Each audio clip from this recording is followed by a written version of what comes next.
los desafíos de la regulación económica en tiempos de cambio climático y modificaciones constitucionales.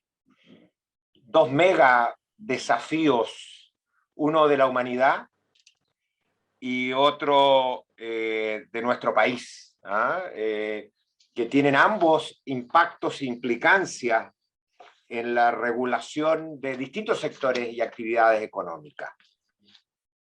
Rodrigo, ¿quieres decir unas palabras antes de iniciar? Sí, antes que todo, bueno, agradecer las palabras de Eduardo. Acá estoy viendo en la pantalla que hay varios de nuestros alumnos conectados. Les agradezco mucho. Como lo dije ahora cuando estábamos dando inicio a uno de los cursos del programa, Eduardo y yo nos caracterizamos porque nos gusta meternos bajo la pata de los caballos.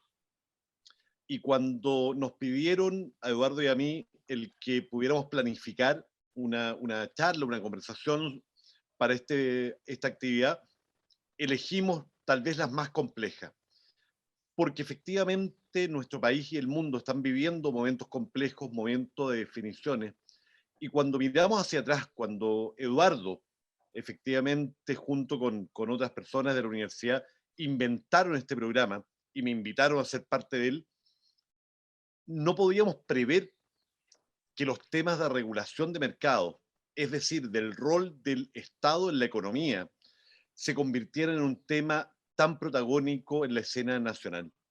Hoy día, cuando Eduardo vuelve como director del programa, acompañándonos, nos pareció que era el mejor momento, como digo, para meternos en las patas de los caballos. Es decir, para invitarlos a dialogar sobre los temas más difíciles que tenemos hoy día como humanidad y como país en términos de regulación económica, es decir, de la relación entre el Estado y las actividades económicas. Así que simplemente estar feliz, ya estamos más de 50 personas conectadas. Pensar en más de 50 personas conectadas en este momento hablando de regulación económica es un orgullo en sí mismo. Así que yo le devuelvo la palabra a Eduardo, que va a comenzar con los tiros, y ustedes van a notar que con Eduardo vamos a estar de acuerdo en muchos temas y no vamos a estar de acuerdo en otros. Y eso es parte del encanto, porque la Universidad Adolfo Ibáñez es una universidad que se caracteriza justamente por eso, por dar lugar al diálogo sobre los temas que le importan al país.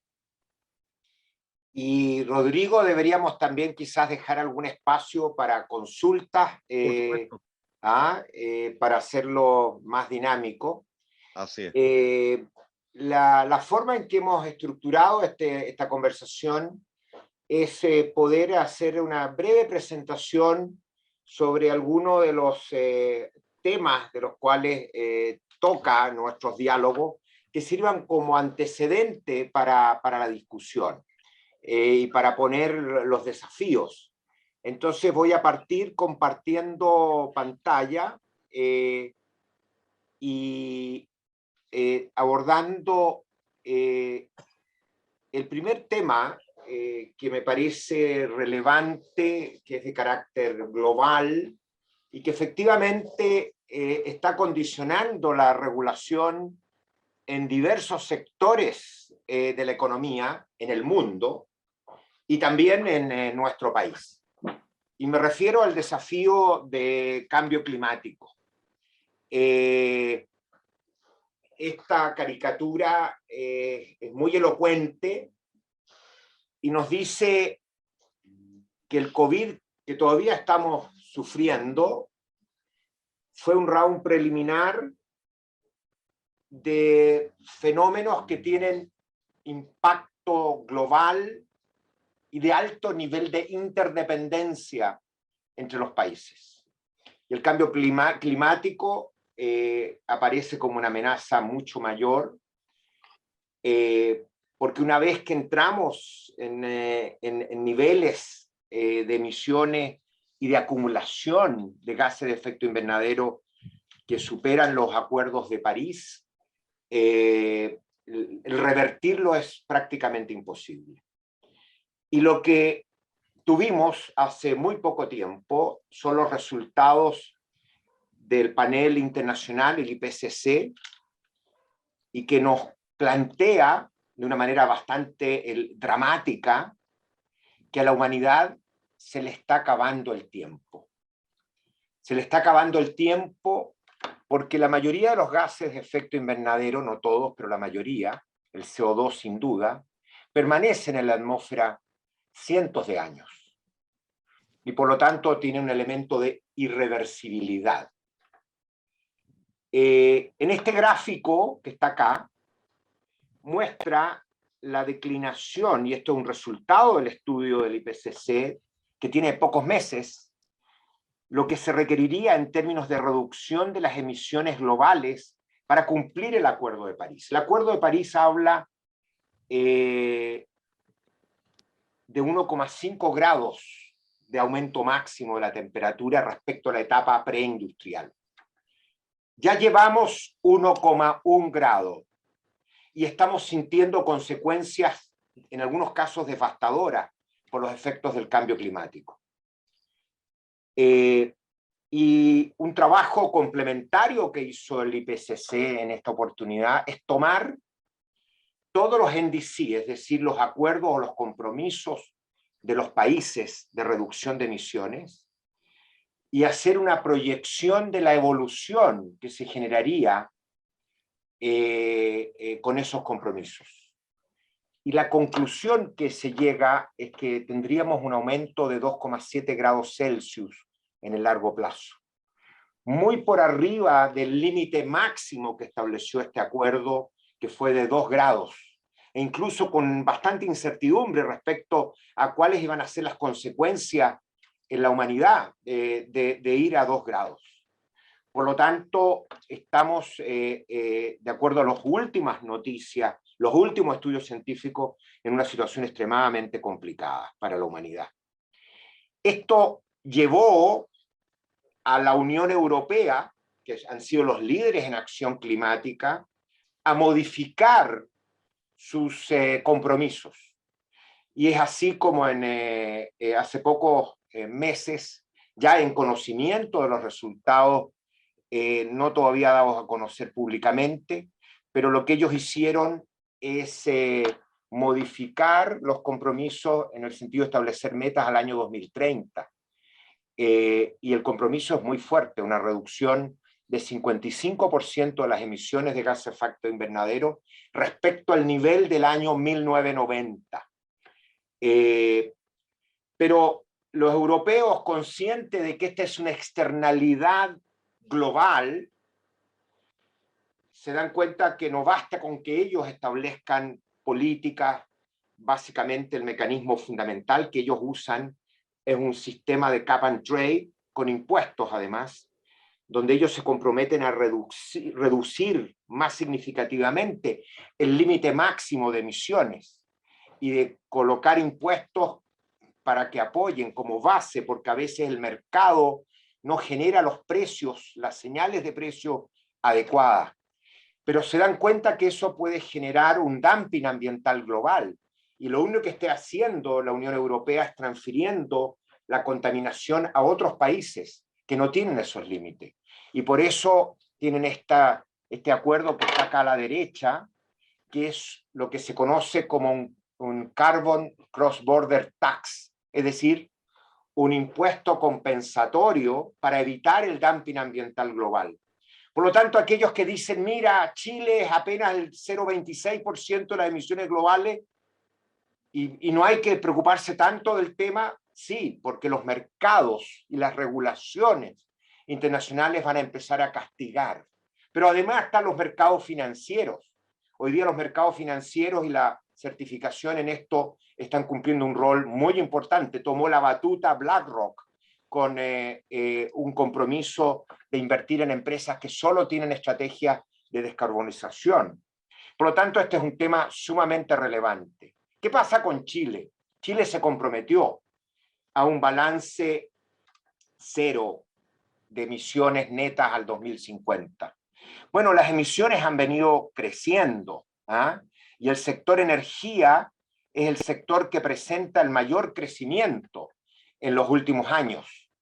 Pero ustedes ven que las emisiones netas, pasamos de una etapa en que eran negativas, es decir, capturábamos CO2, a un periodo en que son positivas y con grandes variaciones. ¿Y qué explica? Miren ustedes el año 2017. ¿Qué ocurrió el 2017? La tormenta de fuego. Y por lo tanto, la captura neta de los sumideros, los bosques, se va prácticamente a cero. Y eso fue lo que ocurre. Y por lo tanto, hablemos de adaptación al cambio climático, si no enfrentamos el tema de los incendios forestales, toda la proyección que está acá, del NDC chileno, que se sustenta en un crecimiento sostenido de la captura de CO2, no vamos a llegar a carbono neutralidad. Ustedes se dan cuenta que esta es la proyección, y la proyección tiene dos grandes supuestos fundamentales. Primero, que prácticamente desaparecen las emisiones de gases de efecto invernadero de la generación eléctrica, y esto tiene mucho que ver con una discusión más política también en el tema de las generaciones a carbón, de la generación a carbón, y a futuro también gas natural, pero muy importante el tema de los sumideros. Hay un supuesto bastante conservador en el sector transporte y en general en los otros usos industriales. Ahora, el Banco Interamericano de Desarrollo, por solicitud del Estado chileno, del gobierno chileno, investigó cuál es el riesgo en las propuestas que hace el NDC de Chile. Hay rangos, pero estas eran estimaciones muy preliminares de esos rangos, y lo que vemos es un estudio más profundo, donde muestra al año 2050 dónde están los factores de riesgo, dónde están los factores de riesgo y cuál es el rango posible en las cuales van a estar las emisiones netas. Y están entre menos 13 millones de toneladas y más 31 millones de toneladas. Y en realidad, cuando uno empieza a indagar cuáles son los supuestos, y hay temas que efectivamente son supuestos fuertes, que no está claro, digamos, cómo vamos a llegar a cumplir esos supuestos. Por ejemplo, la forestación de 1 millón de hectáreas en los parques, la reducción de la degradación de los bosques nativos, el cambio de la producción de la industria forestal, más madera cerrable, menos celulosa, el sector eléctrico al 2040, el retiro completo de las centrales a carbón, en el sector comercial y residencial una penetración de la electricidad como un factor fundamental en la medida que la electricidad está descarbonizada para sustituir combustibles fósiles. En el transporte, la electromovilidad con un rol importante del hidrógeno verde, en el transporte de carga de larga distancia, la industria minera, electrificación e hidrógeno verde, y un rol preponderante también de las soluciones solares térmicas para sustituir el combustible fósil como fuente de calor. Bueno, todo esto son supuestos, y todo esto tiene implicancias sobre distintos sectores. Entonces la pregunta, Rodrigo, bueno, ¿cuáles son las principales implicancias regulatorias de poder cumplir este propósito de carbono neutralidad? ¿Dónde están las mayores áreas de riesgo? ¿Dónde vamos a ver las mayores dificultades desde el punto de vista de economía política, de economía, de impacto económico, ¿no es cierto? Desafíos tecnológicos. ¿Dónde están esas áreas? Tal cual, Eduardo, y esta primera approach que tú haces, que estoy seguro nos deja a todos igualmente conmovidos, en mi opinión tiene tres grandes ejes. El primero, y probablemente de los menos estudiados, tiene que ver con la adaptación al cambio climático en el caso de Chile. Chile, como tú has dicho, es un país poco relevante en las emisiones globales, lo cual es a su vez irrelevante desde el punto de vista de que se nos va a exigir como país exportador el que los productos que exportemos no tengan una huella de carbono significativa. Entonces dejo en primer lugar el desafío de cómo vamos a seguir siendo competitivos en los mercados globales. El segundo aspecto tiene que ver con cuáles son las herramientas o instrumentos regulatorios que van a permitir a un país como Chile hacerse cargo de esto. Y en ese sentido hay básicamente tres grandes áreas. La primera tiene que ver con el impuesto a las emisiones, que es un tema que se ha venido discutiendo hace mucho tiempo. Hoy día te diría que existe una cierta acuerdo político de que el impuesto a las emisiones de carbono en Chile son muy bajos, que tienen que aumentar al punto de convertirse en un driver de toma de decisión. Hoy día no lo es. Y en ese sentido, desde el punto de vista nuevamente de política regulatoria, uno de los grandes desafíos tiene que ver con si el impuesto verde, este impuesto a las emisiones, va a ser considerado o no va a ser considerado en el mérito del despacho. Yo sé que esto es un tecnicismo. En el tema eléctrico, Exacto. en el sector eléctrico. Sector eléctrico. En el sector eléctrico, cuando el coordinador eléctrico considera cuáles son las centrales que van a entrar en operación, lo hace en lo que se llama orden de mérito. Lo más barato primero, lo más caro después. Sin embargo, el hecho de que consideremos el impuesto al carbono como parte del costo para efecto del despacho es un elemento fundamental para efecto de saber cómo vamos a internalizar esta externalidad de emisiones globales, y eso es un tema que ni siquiera a nivel de candidaturas presidenciales hoy día está definido. Entonces ese es uno de los grandes temas de discusión. El segundo... Rodrigo, ¿te puedes en ese un minuto por qué razón se excluyó del costo marginal? Cuando tenemos la evidencia de Inglaterra en que sí se puso y bajaron las emisiones, las centrales a carbón del 45% de la electricidad al 7%. Y cuando uno ve los papers dice, ¿por qué? Por el impuesto. Por el impuesto. ¿Por qué se excluyó? Eduardo, la respuesta que te puedo dar como académico, y además afortunadamente, como ya es público, yo ya está anunciado que no represento a un interés, así que puedo decirlo con toda tranquilidad, por algo que en la historia regulatoria está muy discutida y que se llama captura. Es decir, sí, hay una larga historia en la cual evidentemente esto ha sido un objeto de discusiones, lobby, etcétera, pero técnicamente, para quienes somos expertos en regulación, es evidente que el impuesto debe ser parte de los costos porque es la única manera de que produzca el efecto buscado. El efecto buscado no es recaudar más impuestos. El efecto buscado es generar un cambio de conducta en los actores. Por lo tanto, mi opinión, y estoy seguro coincidimos en esto, es que tal como ha ocurrido en los países más desarrollados, Inglaterra es un muy buen ejemplo, esto debe ser parte de los costos para efecto del orden de mérito, de forma tal que aquellos que generan más externalidades queden atrás en el orden de mérito.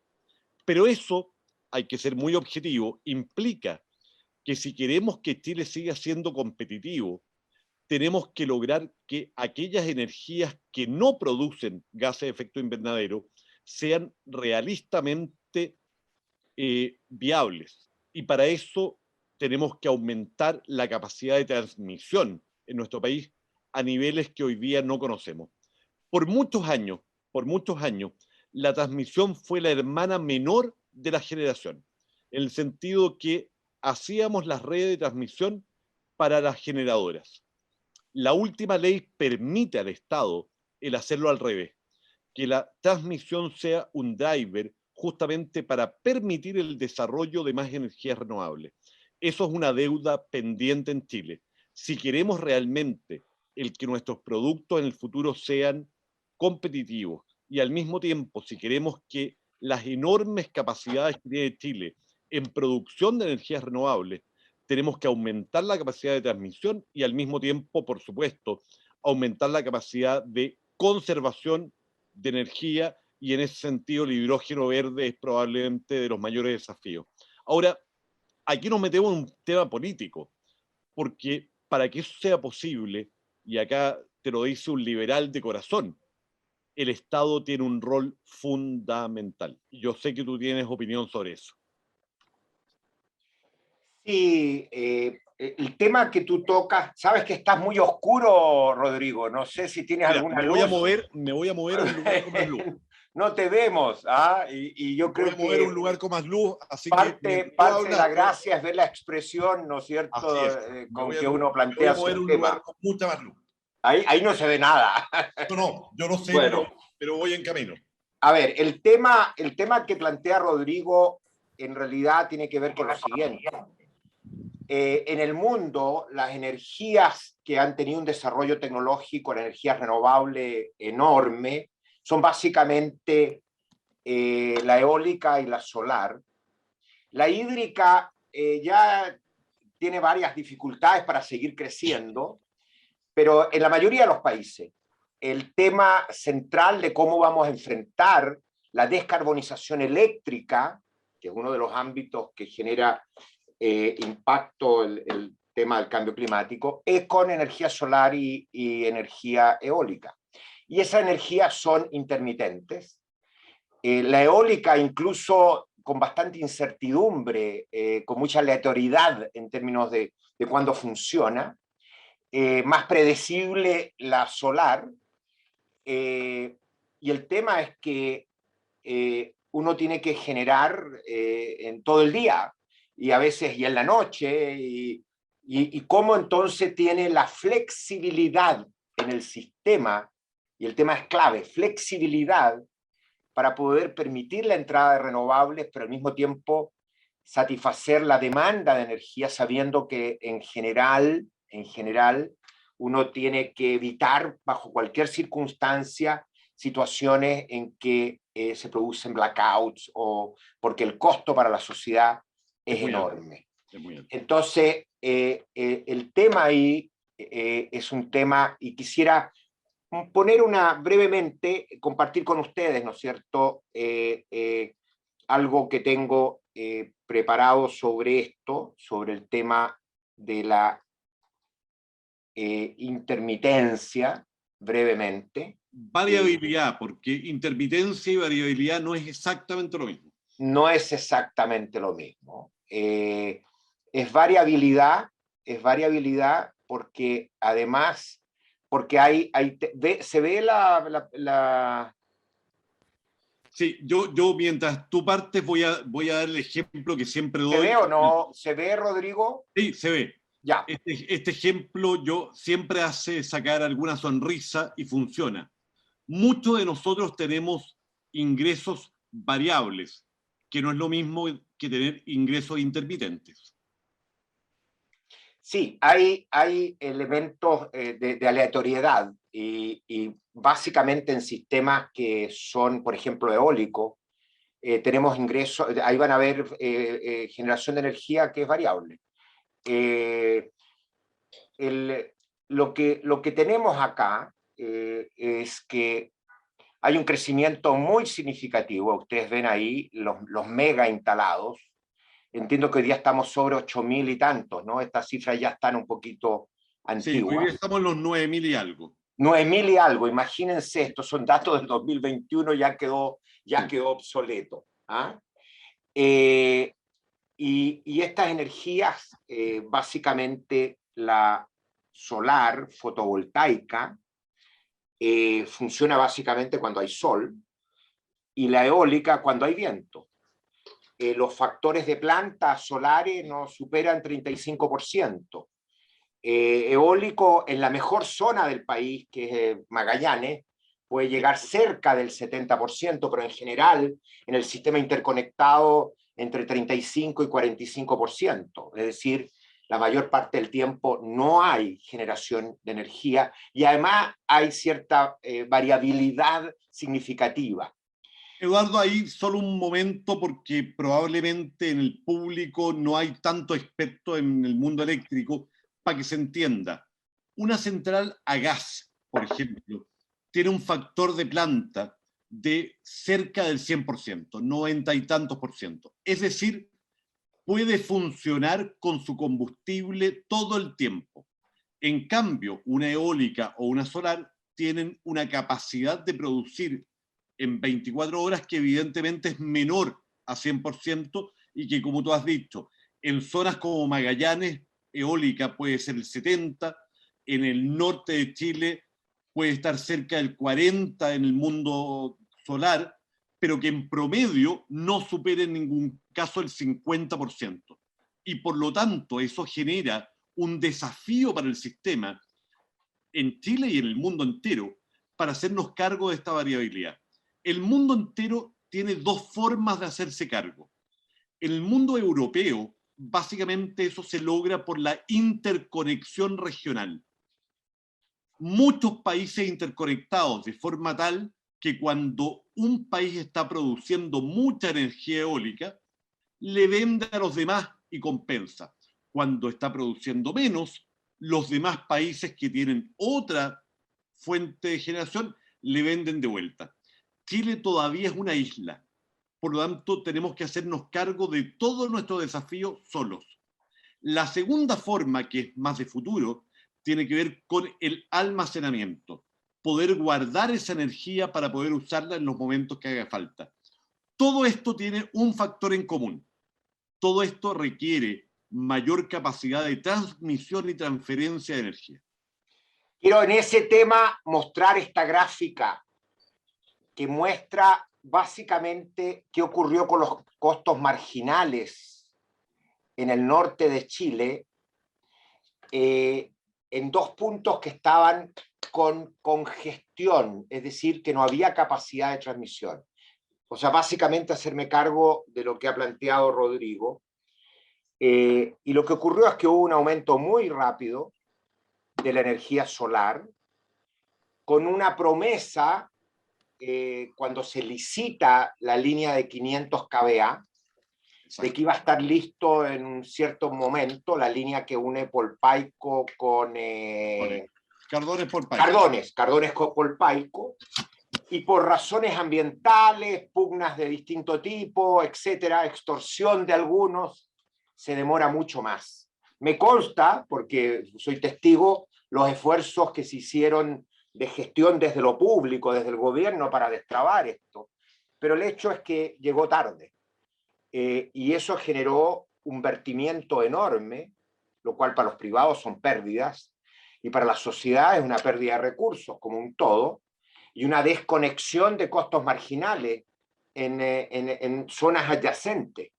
La igualdad de costos marginales trae eficiencia, la discrepancia genera problemas de asignación de recursos e impactos negativos. Y con posterioridad, cuando se concluye la línea, ustedes ven que se produce el acople de costos marginales. Por lo tanto, 100% lo que dice Rodrigo. Y entonces, este es uno de los temas. De hecho, cuando uno mira bueno, hay estudios que se han hecho en las universidades, acá estoy citando a Rodrigo Moreno, un académico, que muestra cómo los vertimientos de energía van a ser parte de nuestra vida. ¿Por qué? Porque las capacidades de transmisión van a ir ingresando, digamos, en forma discreta. Y el supuesto es que la línea de corriente continua que está planteada, precisamente para evacuar energía en el día y evitar la curva de Pato que se genera, donde los costos marginales se van a cero cuando hay un exceso de energía solar y vertimiento, entonces, y al mismo tiempo permitir que en la noche uno pueda traer energía quizás hidráulica del sur. Bueno, eso solo se va a poder resolver alrededor del 2030, cuando esté lista esta nueva línea. Y por lo tanto se van a ir generando, ¿no es cierto?, aumentos de los vertimientos y un desincentivo a la penetración de energías renovables, porque es un mal negocio.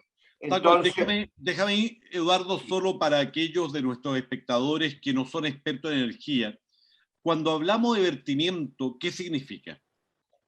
La capacidad de producción solar en el norte es X, 500 megas, 1000 megas. Pero si tú lo produces y no lo puedes llevar al punto de consumo, tienes que botarlo a la basura. Eso es vertimiento. Estamos perdiendo energía. Y la perdemos por dos motivos, insisto. Uno, porque no tenemos las líneas de transmisión para llevarlo al punto de destino, que lo necesita y que esto tiene costo marginal cero. Y en cambio, estamos cubriendo esa necesidad que se produce por falta de línea de transmisión con energía mucho más cara y contaminante. Eso es un problema muy grave y que lo estamos viviendo en Chile y en el mundo, ¿eh? Esto no es solo un problema chileno. Y siendo Chile un sistema bastante hídrico todavía, y teniendo problemas de sequía que ya duran 12, 13 años, nos ocurre una situación bastante compleja en que nosotros retiramos centrales a carbón como parte de un acuerdo público-privado y en condiciones de escasez hídrica se echan a andar las centrales diésel, donde el costo marginal sube de $45, $40, que puede 200 ser o 300. a 200 y a $300. Así es. Pero además, desde el punto de vista de la contaminación, es más contaminante el diésel que el carbón. Así es. Entonces, ¿cómo llegamos a una situación de ese estilo? ¿Cómo nuestro sistema no tiene la capacidad de anticiparse en algo que es bastante predecible? Este año no ha sido mucho más seco que varios de los años anteriores. Por lo tanto, era predecible. Y entonces aquí surge un cuestionamiento, incluso de la academia, al rol que, por ejemplo, cumple el coordinador, que tiene como misión el asegurar el abastecimiento, el poder abastecer la demanda. Entonces hay un debate. A mínimo costo. Abastecer a mínimo costo. Al mínimo costo. Entonces hay un debate sobre cómo están funcionando nuestras entidades regulatorias en estas materias. Y eso es un tema que ha estado en la prensa, que ha habido editoriales, etc. Y Eduardo, déjame quedarme además con algo que tú dijiste, que es esta curva de Pato. Yo no sé si todos ustedes alguna vez han visto esta famosa curva de Pato que se diseñó por primera vez en California. Básicamente lo que significa es que hay algunos horarios del día en que el costo marginal es cero. Y cada vez hay más horarios del día en que eso ocurre. En Chile, lo que hacemos es remunerar el precio de la energía a quien lo produce al costo marginal. Cuando vamos avanzando hacia mayor cantidad de energías renovables, vamos a ir teniendo cada vez más costo marginal cero, lo cual evidentemente implica que muchas de estas empresas no van a poder financiarse al costo marginal. Y ese es un desafío regulatorio fundamental y es parte de la discusión explícita en Dinamarca, en Noruega, que son países con altos niveles de energías renovables, pero también en Chile, que dentro de Sudamérica, dentro de la región, está siendo la Noruega, la Dinamarca de Latinoamérica, y que por lo tanto hoy día, y acá nuevamente volviendo al tipo de temas que reflexionamos en este programa, una de las grandes discusiones pendientes tiene que ver con cómo fijamos precios a nivel energético.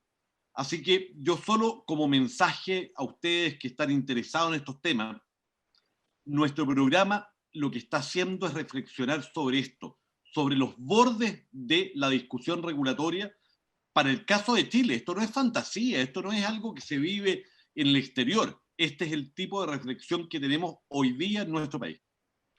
Rodrigo, tú tocas un tema que de alguna manera lleva a cuestionarse el modelo regulatorio sobre el cual se sustenta Chile, del sector eléctrico, pero además que fue el tema del cual tomamos de Inglaterra, y de ahí fue, en Estados Unidos ese modelo entra en los 90, en Chile fue anterior. Así es. Así que en ese sentido fuimos en América pioneros, siguiendo a los ingleses, porque vamos al extremo. Eduardo, no siguiendo a los ingleses, estuvimos 4 años antes de los ingleses. ¿Así? Sí, 4 años antes. Yo pensé que Little Child había sido nuestro profesor. No, es al revés, 4 años antes. Ok, perfecto. Llevemos esto al extremo.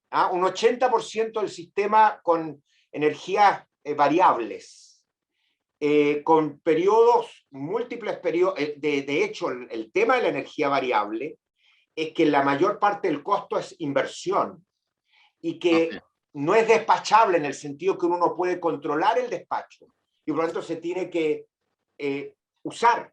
Y eso significa que tiene costo marginal cero. Así es. Porque el costo fundamental es el costo de inversión. Entonces, si todo el sistema o la mayor parte del sistema funciona con esas centrales, significa que las señales de precio de corto plazo no van a incentivar la inversión. Tal cual. Y entonces la pregunta es cómo se vinculan las señales de corto plazo que se usan para ver el mérito del despacho, pero que tiene que tener algún vínculo con las señales de precio de largo plazo que estimulan la inversión. De hecho, antes del sistema de licitaciones de suministro para distribución, había un precio de nodo, o de nudo en realidad, Nudo. de nudo, Creo que es lo mismo. es lo mismo, en que era nada menos que el valor presente esperado de los costos marginales futuros, y que eso pretendía dar una estabilidad para el financiamiento de proyectos. Entonces, aquí este tema es un tema de discusión mundial. Este enfoque marginalista, ¿cómo tiene que ser repensado? Y en el fondo, claro, las energías renovables aparecen con costos mucho más bajos, miradas en forma aislada, pero hay que pensar cuáles son los costos sistémicos que imponen. Exacto. Entonces, ¿cómo se aborda esto? Entonces, si Chile está embarcado en esto, mi visión personal es que estamos atrasados en los cambios regulatorios para estos temas. Y no hay que tenerle miedo a la experimentación. Los ingleses, por ejemplo, han ido haciendo cambios permanentes para abordar estos temas. El tema de eólico onshore, pero después prohibieron el onshore, tiene que ser offshore. Pero eso es enorme, fluctuaciones, variabilidad. ¿Y cómo lo aborda? Entonces, Inglaterra partió hace 12 años con un programa que se llama RIO, R-I-I-O, que es probablemente el cambio paradigmático en regulación de utilities más grande que ha habido nunca, y Chile lo ha estudiado poco. Y la experiencia es impresionante porque se equivocaron, cometieron errores, los corrigieron y ya llevan 10 años de experiencia. Y en Chile todavía estamos discutiendo de el ABC, siendo que Chile fue pionero en reformas regulatorias hace 30 años. Así que estamos en deuda y vuelvo a insistir, este es el tipo de temas que vamos a tratar en nuestros programas.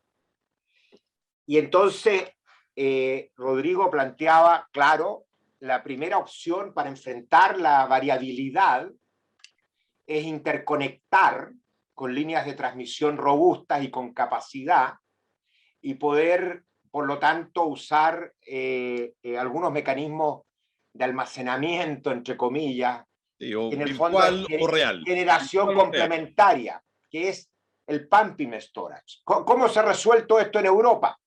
Básicamente cambia el modelo de negocio de las centrales hidroeléctricas de embalse y se arma un mercado donde el regulador licita provisiones futuras de reserva. Tal cual. Y lo que ocurre, ¿no es cierto?, es que entonces las centrales hidroeléctricas, cuando el costo marginal es muy bajo, toman o incluso recogen energía y la acumulan para venderla cuando el costo marginal es más alto. Es arbitraje, lo que ocurre es arbitraje temporal. Por eso es que el método, entre comillas, de almacenamiento, porque en realidad es generación de energía con arbitraje intertemporal, el 96% es lo que se conoce como pumping hydro storage. Exactamente. Y eso, ¿Qué es guardar agua? ¿Qué es guardar agua? Para que lo entiendan. es guardar agua. En vez de usar las centrales hidroeléctricas para simplemente potencia, no, guardo y lo tengo como reserva para que el regulador me exija generarlo cuando dejó de funcionar la eólica, inesperadamente. Y además por un tema real, que de nuevo los que no son expertos en energía probablemente no lo saben, pero increíblemente la generación hidroeléctrica de embalse tiene una característica que es maravillosa, y es que puede partir en fracción de segundos. Por lo tanto, es el mejor complemento justamente para hacerse cargo de variabilidades que se dan en fracción de segundos. El viento puede dejar de correr en fracción de segundos. Podemos estar en un momento en que el viento está produciendo el 40% de la energía y al minuto siguiente está produciendo 0. Claro. ¿Cómo te haces cargo? El agua embalsada es lo más rápido de partir. Por eso la importancia de reservar agua. Son minutos, ¿ah? No son segundos. Ojo, porque aquí tengo el gráfico, Rodrigo, precisamente con el punto que tú traes. Aquí hay dos variables que son claves. Una es el tiempo de respuesta, release time. Y el otro es cuál es la capacidad de almacenamiento. Y este gráfico que lo tomé del ingeniero Erwin Platt, muestra cuáles son las tecnologías que tienen más rápida capacidad de respuesta. Y nos aparecen, ¿no es cierto?, las baterías de ion litio. Sí, lo más rápido. Y lo más caro.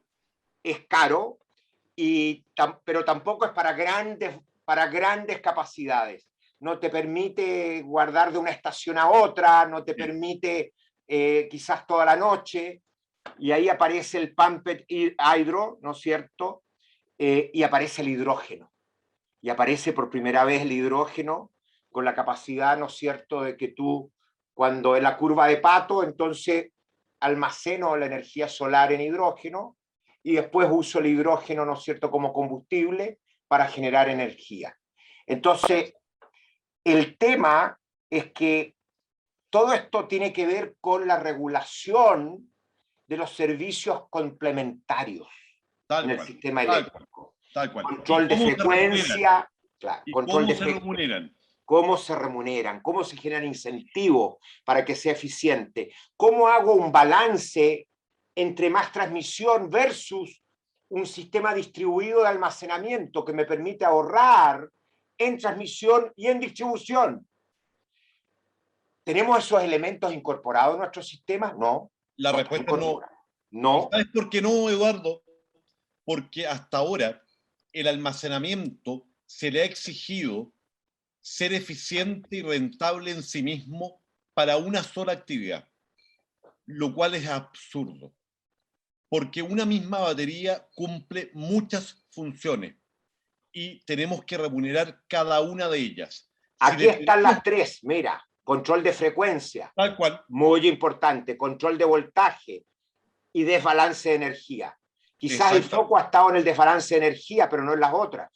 Tal cual, y si le pedimos que solo se rentabilice por una, nunca van a ser rentables. Entonces, vuelvo a insistir, ese es el tipo de temas que debemos discutir a nivel regulatorio para que Chile pueda desarrollar, por una parte, todo su potencial en energías renovables, y en segundo lugar, y tal vez tanto más importante, para que siga siendo competitivo en los mercados globales. Entonces, y eso nos lleva entonces, claro, el rol del Estado en este tema. Tal cual. Adelante. No, en la necesidad, coincido, acelerar los cambios regulatorios, estamos tarde. Y hay países, California ha estado en esto hace mucho tiempo. Exacto. 10 años, 10 años al menos. Al menos. Entonces, la flexibilidad de la red, capacidad de respaldo, la calidad, la capacidad de los sistemas de transmisión, lo que decía Rodrigo, y eso depende del factor de carga y de los patrones climáticos, es un tema específico de cada territorio, hay que abordarlo. Va a haber, por los rezagos en la transmisión, una cierta tendencia a la descentralización parcial del sistema, con soluciones de almacenamiento más distribuido. ¿Cómo lo incorporamos en la planificación? ¿Cómo generamos las señales para que las inversiones que se hagan sean eficientes? Entonces necesitamos los cambios regulatorios para proveer estos servicios complementarios para la red integrada y los subsistemas. Entonces hay que incorporar en el sistema de planificación de la transmisión las opciones de almacenamiento, de alguna manera, porque ahí hay trade-offs para hacer más eficiente esto. Hay que generar señales de precios dinámicos. Nuestra remuneración de servicios complementarios es estático, pero resulta que este es un sistema absolutamente dinámico. Por eso que en Europa y en Estados Unidos se generaron licitaciones para las reservas y se licitan a corto, mediano y largo plazo. En Chile no hay. Se hizo un intento de licitar servicios complementarios y se volvió atrás. Se dejó nulo la licitación. ¿Por qué razón? Porque se generaron precios excesivos, pero a lo mejor efectivamente hay costos implícitos que no estamos viendo. Entonces es un tema que hay que abordar. Pregunta entonces, ¿cómo modificamos? ¿Cómo generamos señales el sistema regulatorio? ¿Cómo generamos señales de precio de corto plazo y largo plazo que tengan alguna coherencia entre sí y que den las señales de inversión eficiente? ¿Qué rol van a cumplir los distintos actores en la provisión de estos servicios? ¿Quién lo hace? ¿Son los distribuidores? ¿Son la transmisión? ¿Los propios generadores? ¿Hay desintegración vertical? ¿Cómo asegurar que exista competencia? Y voy a decir un tema que a lo mejor no te gusta, pero con la entrada y la fusión, ¿no es cierto?, de las empresas de distribución eléctrica bajo el Estado chino, ¿no es cierto?, porque dependen del Estado chino, aumentó la concentración en la distribución. ¿Tiene sentido el comercializador de energía en un esquema de distribución eléctrica tan concentrada? ¿Qué implicancias tiene para el concepto de yardstick competition? Es decir, competencia comparada, tema que a los ingleses les gusta mucho, que lo pusimos en el sistema de empresas sanitarias. Bueno, todo esto son temas a ser discutidos. Y yo creo que está bueno el sector eléctrico. Sí, yo solo un comentario, y es que como ya es público, yo ya renuncié a mi cargo como director de las empresas eléctricas, así que tengo la más total independencia para opinar y estoy totalmente de acuerdo contigo, Eduardo. Esos son los temas de fondo y entre otras cosas quise mi independencia para poder discutir estos temas que me apasionan sin tener que responderle a ningún interés. Así que totalmente de acuerdo contigo en que esos son los temas que hay que discutir. Ahora, tú que eres abogado y sabes mucho más que yo de estos temas, hablemos un minuto de la Constitución y qué implicancias va a tener la nueva Constitución sobre los temas regulatorios. Y yo quería simplemente plantear 3 o 4 temas, pero dejar que tú los elabores porque eres mucho Adelante, más experto que yo. Tú plantea los temas y juntos vamos a ir comentando. Hay un temor, obviamente. Nosotros avanzamos a un esquema donde el sector privado tiene el liderazgo de inversión en los sectores regulados. Sí. Y de alguna manera hay temor que la concepción futura replantee el rol del Estado empresario en esta materia. Así es. Y que tengamos un Estado entonces metiéndose fuertemente y entonces surge el tema, bueno, el regulador cuando es Estado, ¿qué pasa? Y qué distorsiones, la economía política, la regulación cambia y los riesgos privados pueden ser mucho mayores. Entonces, uno de los temas que ha salido en la discusión sobre la Constitución es el rol del Estado, este concepto del Estado subsidiario, el Estado empresario, y cómo se aborda eso. Lo que yo he estudiado, que no soy abogado, es que el principio de subsidiariedad no está en la Constitución. No.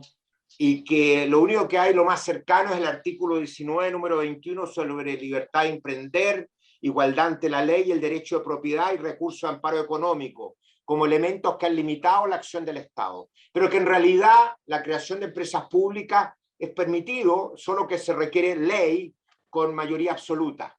Tampoco es un super quórum.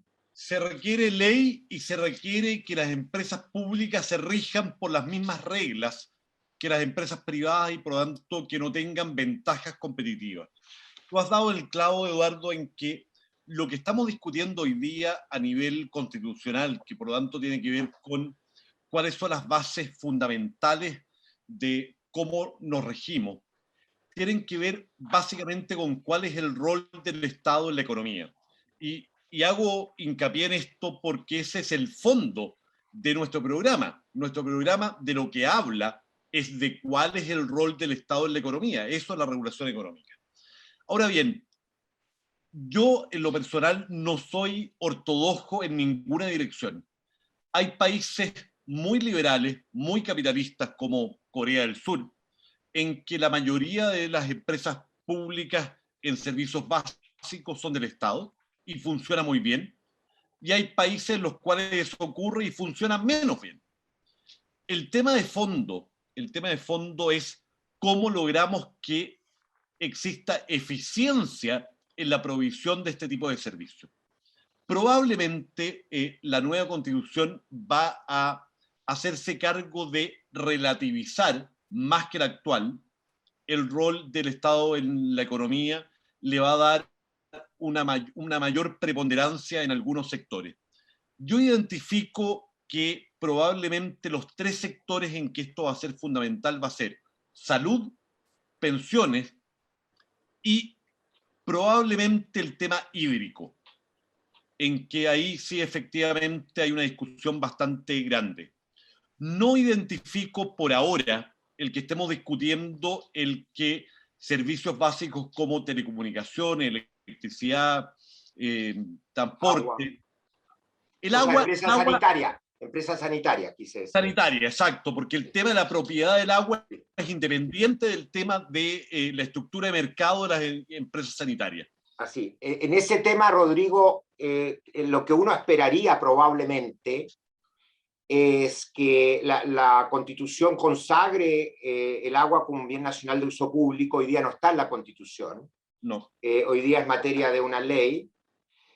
Probablemente la obligación del Estado por velar por los derechos de las personas de acceso al agua potable y al saneamiento es probablemente que se establezca como un derecho, y eso va a imponer algunos límites al aprovechamiento para otros usos.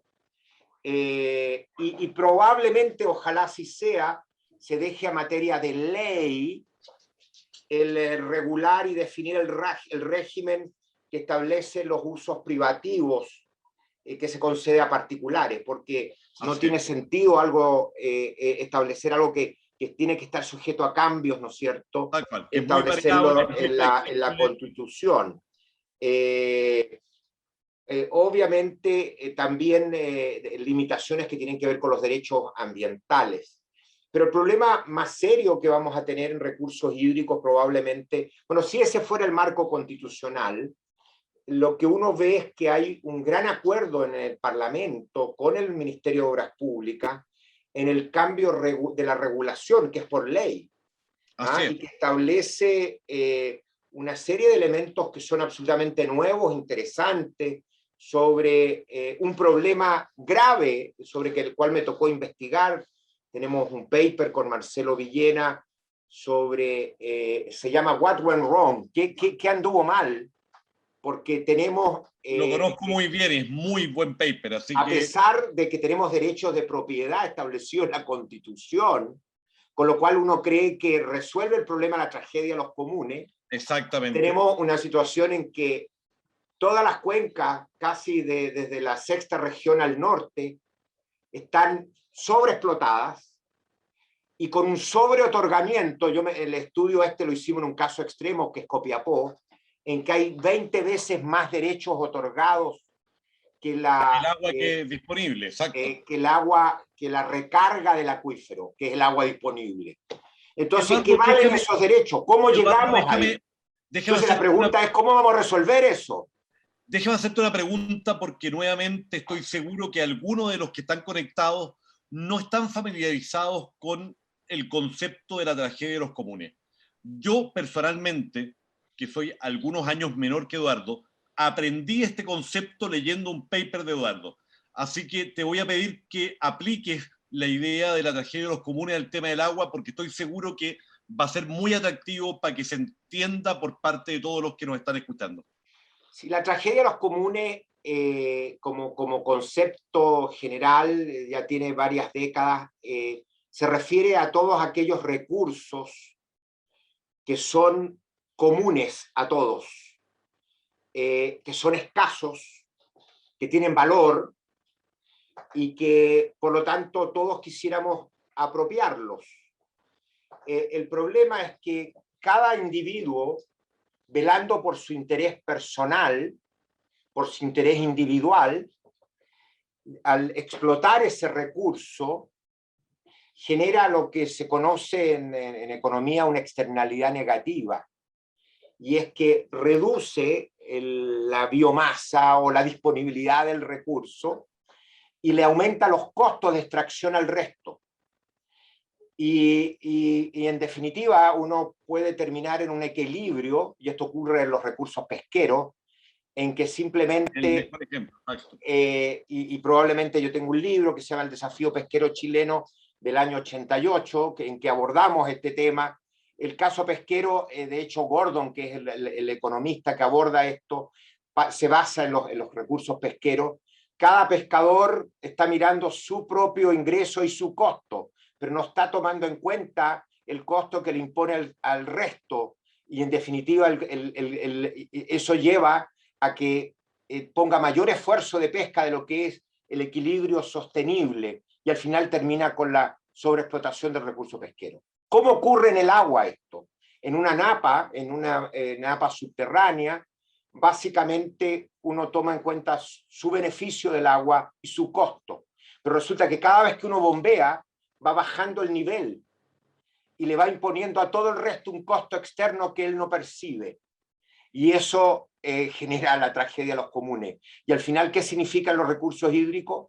Que vamos a terminar con todos los pozos colgados, es decir, sin poder captar agua, y todo es en un equilibrio mucho peor.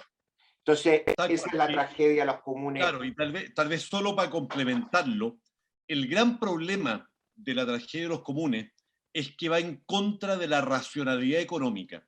En economía en general, uno supone que los actores económicos son racionales y que por lo tanto van a intentar tener un beneficio que sea adecuado en el largo plazo.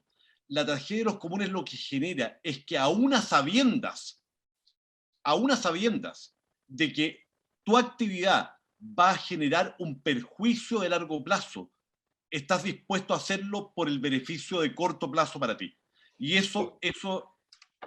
el problema, Rodrigo, es que si tú dejas de extraer, lo hace otro. Exacto. Por lo tanto, es racional desde el punto de vista individual. Tal cual, individualmente. Y es irracional desde el punto de vista de la sociedad. Y dicho eso, ese es el rol del Estado. Ese es un rol del Estado, y tomó décadas poder establecer cuotas individuales transferibles de pesca. Y eso nos lleva al tema de las telecomunicaciones, por ejemplo. Exactamente. Donde también tenemos un recurso escaso, que es el espectro radioeléctrico. Entonces, ¿cómo el Estado en telecomunicaciones, ahora que viene el 5G, el 4G, el espectro radioeléctrico es el recurso más valioso? Entonces, ¿estamos asignando adecuadamente el espectro radioeléctrico para permitir su uso, para el uso más eficiente? No es necesariamente esto una tragedia de los comunes, pero sí es un recurso escaso, y lo vinculo con el otro tema por la transferibilidad de los derechos. Que en el caso pesquero los derechos son transferibles, pero en el caso del espectro no. Es más, están atados a un uso.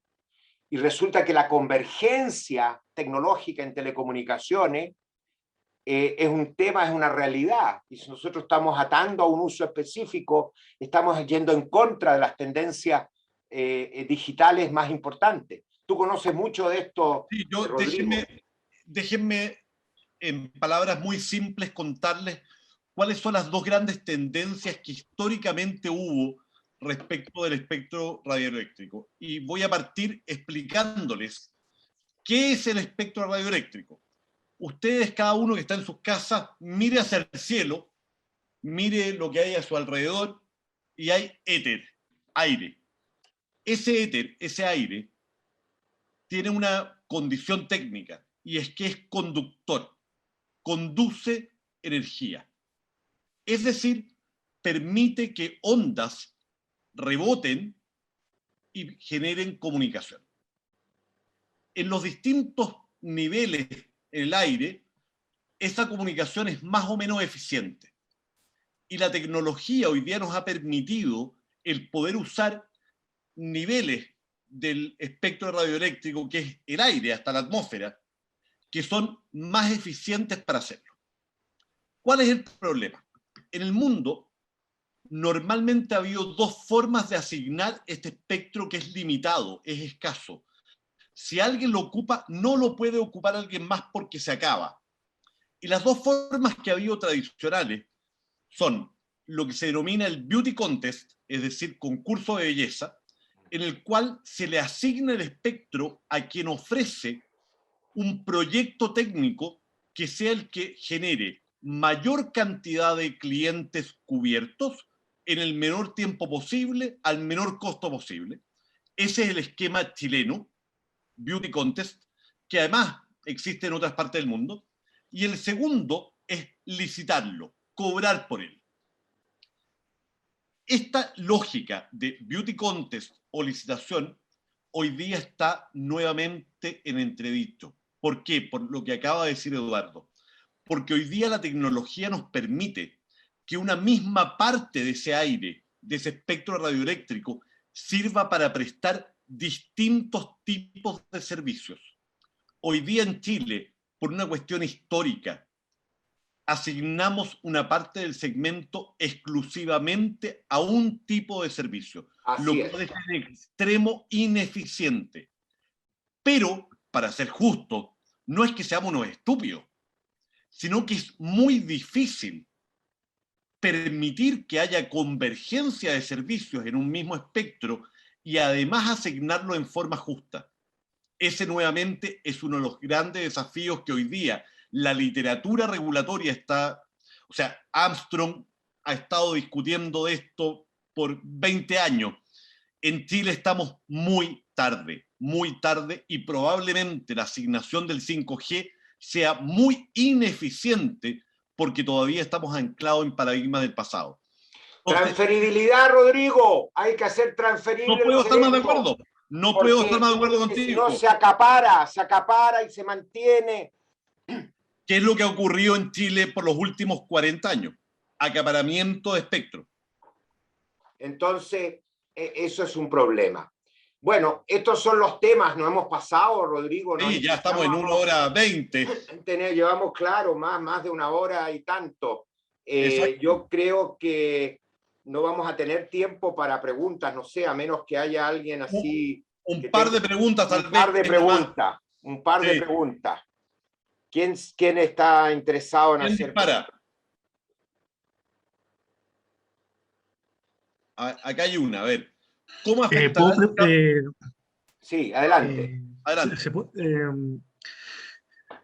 Para el profesor Castillo, en cuanto a telecomunicación y específicamente el tema 5G, hay un tema que pasa muy, por decirlo así, colado, que es el uso que finalmente están usando todas las redes los OTT, o sea, los que trabajan finalmente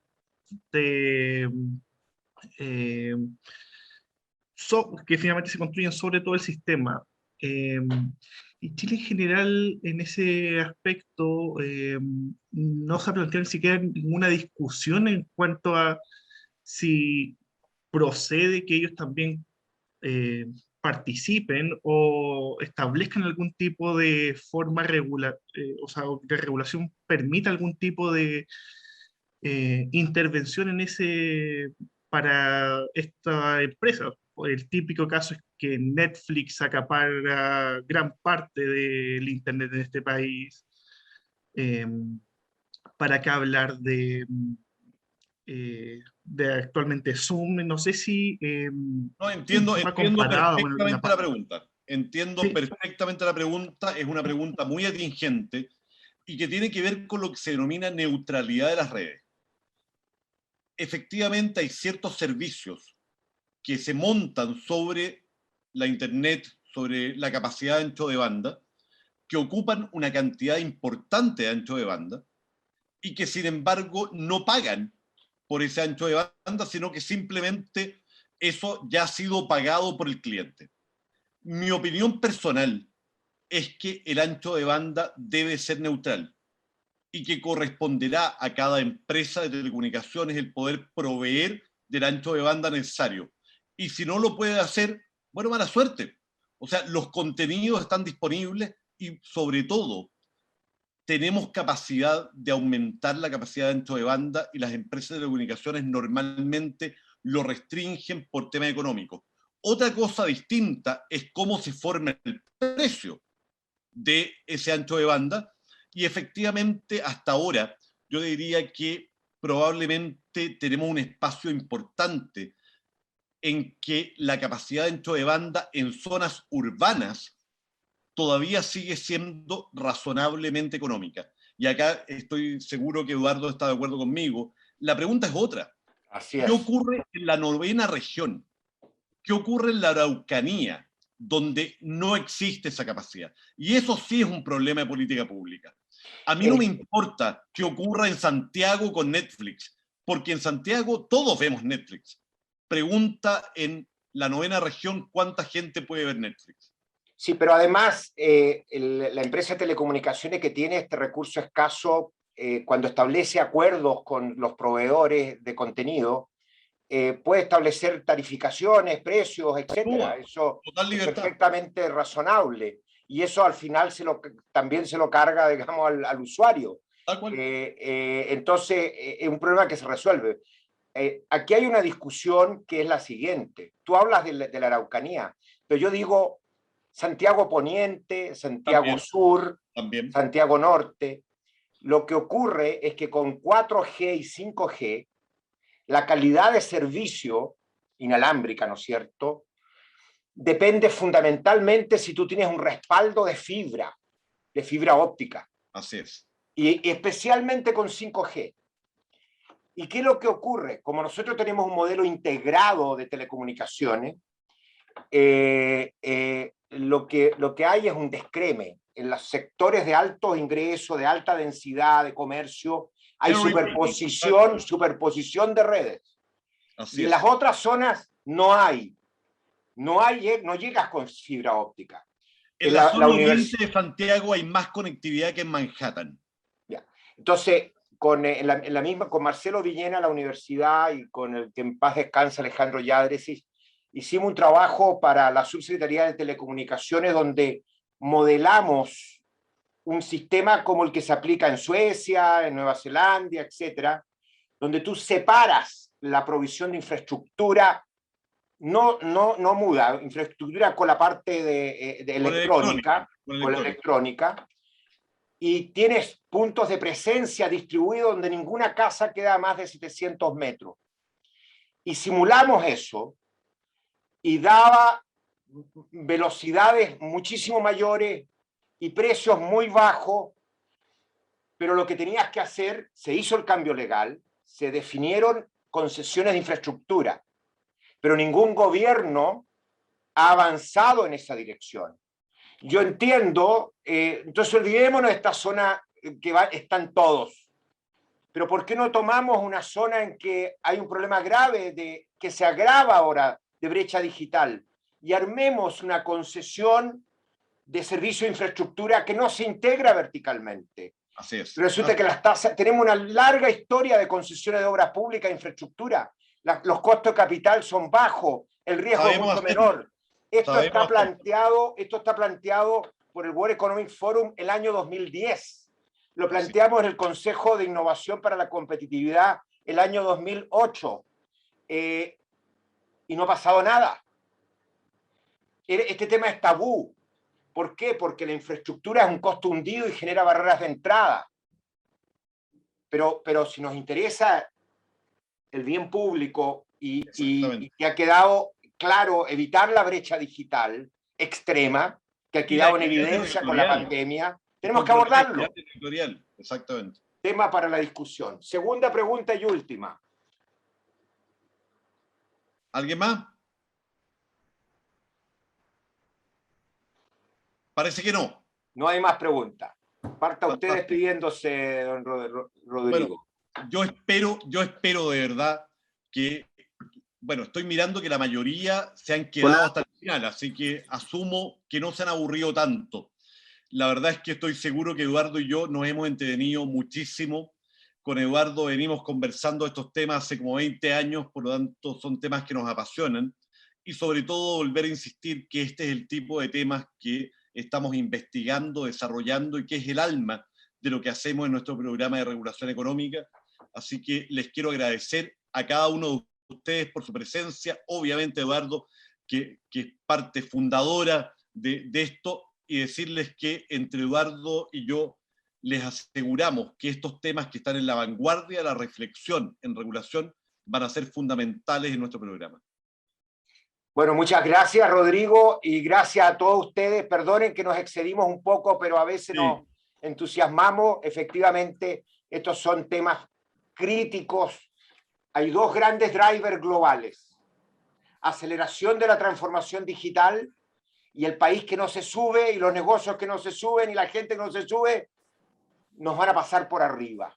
Y ese tema es clave. Y segundo, sustentabilidad o sostenibilidad local y global. Y aquí los temas regulatorios son clave, y el tema hídrico, sin duda, en Chile también va a ser, y medioambiental, temas críticos que esperamos abordarlo en nuestros programas. Muchísimas gracias y buenas noches. Muchas gracias a todos. Muchas gracias a usted. Gracias, profesores. Chao, muchas gracias. Gracias. Buenas noches. Muchas gracias. Buenas noches. Chao. Rodrigo, quédate un minutito si puedes. Me quedo.